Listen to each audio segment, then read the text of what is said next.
नमस्कार सभी दोस्तों जो मेरा वीडियो यूट्यूब या फिर फेसबुक पर देख रहे हैं। आज 4 जून 2025 है। दिन बुधवार है। आज सुबह से मन ज़्यादा ही उदास था। आज मुझे मन ही नहीं था कि मैं वीडियो बनाऊं, मगर फिर मैंने सोचा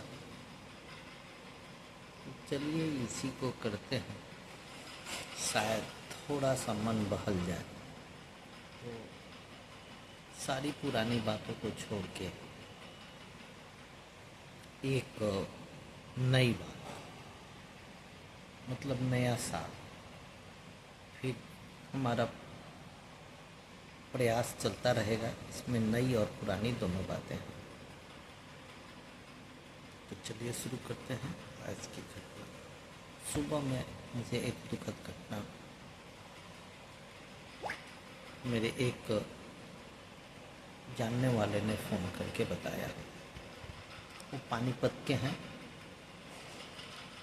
उसी कॉलेज में कुछ दिन उन्होंने पढ़ाया था जिस कॉलेज में हमारा बेटा बड़ा वाला बीटेक किया है।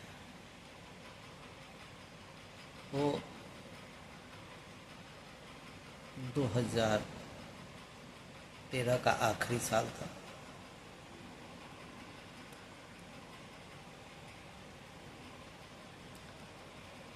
उस कॉलेज का एक एडमिशन सेशन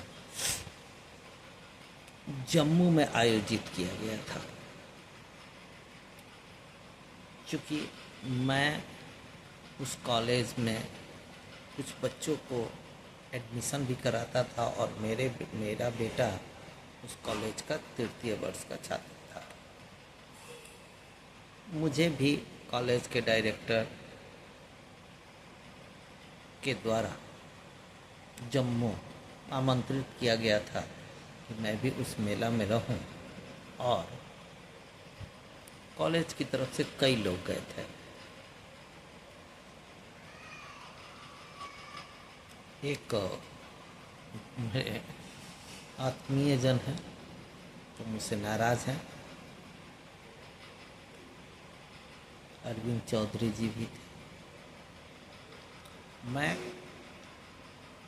स्टॉल पे बैठता था और जो बच्चे आते थे उनको मैं गाइड देता था, कॉलेज के बारे में बताता था, प्रोस्पेक्टस दिखाता था और भी बहुत कुछ था। वहीं पे एक दर्शक आए थे जिनसे बाद में मेरी बहुत गहरी आत्मीयता हो गई। जोगेश भार्गव। तो आज सुबह सुबह उनके निधन की खबर मेरे यतीन सर ने पानीपत से दिया। मुझे विश्वास ही नहीं हुआ, क्योंकि वो मेरे घरेलू भाई जैसे बन चुके थे इतने दिनों में। मतलब 2014 से 2025, आज 15 दिनों से उनका मोबाइल स्विच ऑफ आ रहा था। उनका व्हाट्सएप पे कोई मैसेज नहीं आ रहा था, और कुछ भी हो वो रोज़ मुझे एक अच्छा सा मैसेज ज़रूर डालते थे। तो मैं लेकिन फ़ोन लगा के थक गया, फ़ोन नहीं लगा। मैंने भी सोचा किसी काम में व्यस्त होंगे, ऐसा हो जाता है कभी कभी।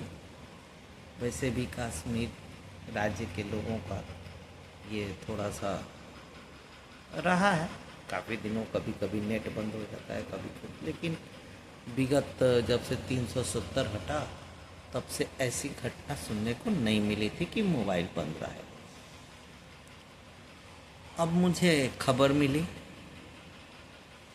एकाएक विश्वास नहीं हुआ। मैं अपनी तरफ से इस खबर की पुष्टि करना चाहता था। खबर की पुष्टि हो गई। पता नहीं क्या कारण था, उन्होंने एक बार अपने एक भतीजी के लिए हमसे थोड़ी सी भौतिकी विषय के लिए एक सहायता लिया था। मेरे पास वो नंबर सेव था, कभी कभी मैं उस नंबर पे फ़ोन करता था। वो उनके बड़े भाई का नंबर है, मगर वो शायद आपस में क्या था, जब भी मैं फ़ोन करता था वो बोलते थे कि मैं किसी योगेश को नहीं जानता। मगर आज जब मेरा कॉल गया है, फूट फूट के रो रहे थे फ़ोन पे, और उन्होंने पुष्टि की कि हाँ मैं उनका बड़ा भाई हूँ, और उस सज्जन को गुजरे 15 दिन हो चुके हैं। तो सुबह से मन मेरा उदास था, बहुत ही उदास था। कुछ पुराने फ़ोटोग्राफ वगैरह भी मैंने देखे थे, और वो हर बार कभी दुख मुझे होता था, मैं अकेलापन महसूस करता था, तो मुझे आधे आधे घंटे वो फ़ोन पे बातचीत करते थे। और मुझसे आज तक बहुत सारे लोग उनकी बहुत तरह की शिकायत किए, लेकिन मुझसे आज तक उन्होंने कभी भी किसी भी तरह की बदतमीजी या और भी कुछ भी गलत मेरे साथ नहीं किया। उन्होंने अपनी टिकट कटा के 3 बार, एक बार दिल्ली से भुवनेश्वर, श्रीनगर से जम्मू और जम्मू से श्रीनगर हवाई यात्रा भी कराई थी। वो अपने पैसे से कराया था, उसके लिए मैं शुक्रगुजार रहूँगा। घरेलू हवाई यात्रा सीमित है मेरी, बहुत कुछ नहीं है, लेकिन जो सीमित में से 3 यात्राएं हमको उन्होंने ही अपने खर्चे से कराया था। और भी बहुत कुछ है। सिवान एक महीना वो रहे थे, और बहुत लंबा सफ़र उनके साथ मेरा गुजरा है। मेरी पत्नी भी देवर जैसी इज्जत करती थी। अभी उम्र बहुत ज़्यादा नहीं थी उसकी, कुंवारा था। एक बड़े भाई की शादी और एक छोटे भाई की भी शादी हो गई। कहना तो नहीं चाहिए, लेकिन मुझे उसके मौत के पीछे कुछ न कुछ रहस्य लग रहा है। स्वाभाविक मौत नहीं होगी, क्योंकि वो सज्जन कुछ दिनों से पारिवारिक कारणों से थोड़ा सा परेशान रहता था, लेकिन हमसे वो चीज़ इशारों में उसने बताई थी, खुल के नहीं बताया था। परिवार को बहुत मानता था, और जो उसके मित्र हो जाते थे उनको भी वो बहुत अच्छी तरीके से मानता। तो ये आज का पूरा मैं योगेश के ऊपर ही ये वीडियो बना रहा हूँ। योगेश के साथ मैं सिक्किम की राजधानी गैंगटॉक भी गया था। 1 हफ्ते हम लोग वहाँ रहे थे। पटना के गांधी मैदान में भी एक मेला लगा हुआ था, उसमें भी हम लोगों ने 3-4 दिन, या हमें लगता है कि कुछ दिन एक साथ काटा था। वो बहुत सारी मधुर यादें भी हैं। और आज से कुछ दिनों पहले मेरा एक फ़ोटोग्राफ भी उनके पास था, जो कि नहीं मिलता, क्योंकि उस दिन एकदम हम लोगों की फ़्लाइट जो है श्रीनगर से जम्मू के लिए जो थी, वो हम आने वाले थे। इतना भी समय नहीं था कि हम श्रीनगर घूम सके, क्योंकि वो साल अभी मुझे लगता है एकदम एग्जैक्ट साल याद नहीं है, लेकिन 2019 से पहले का साल है, जबकि अभी 370 हटा नहीं था। और लाल चौक पे हम लोग 12 बजे रात को दोनों पैदल घूम रहे थे। जाड़े का दिन था।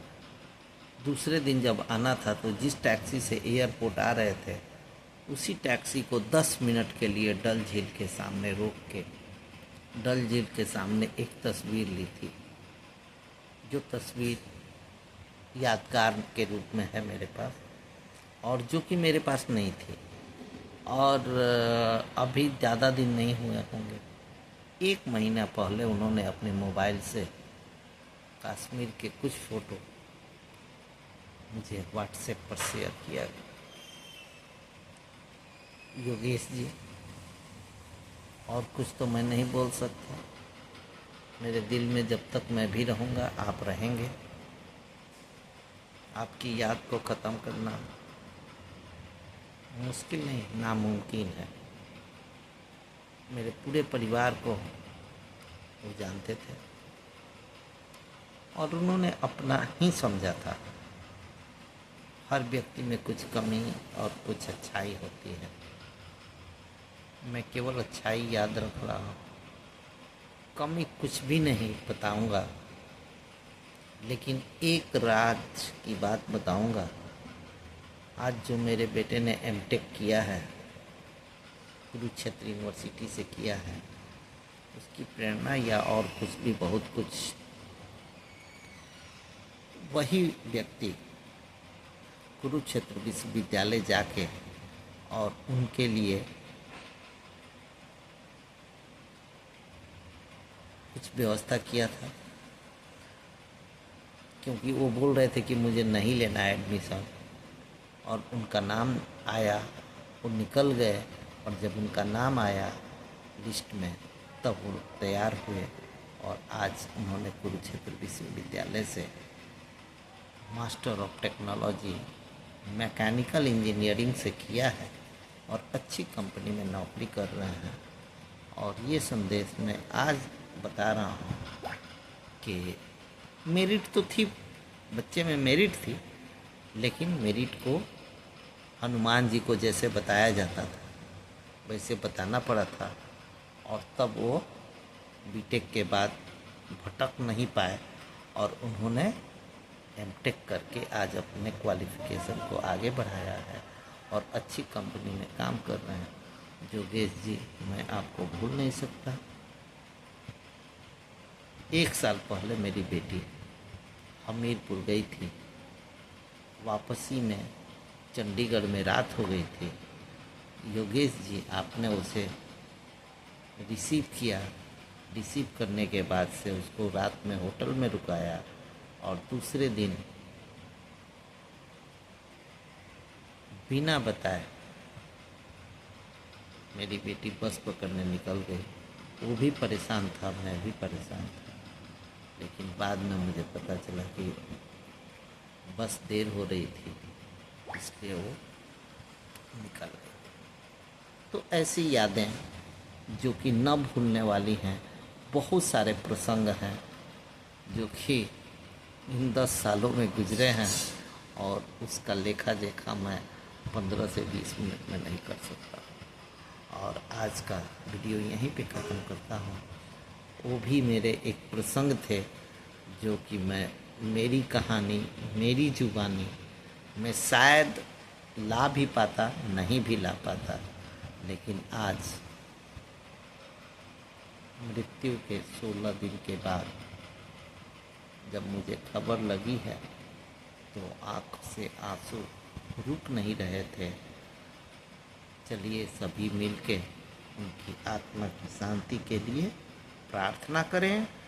जय श्री राम, जय श्री राम, जय श्री राम, जय श्री राम। सबको मेरा बहुत बहुत प्रणाम।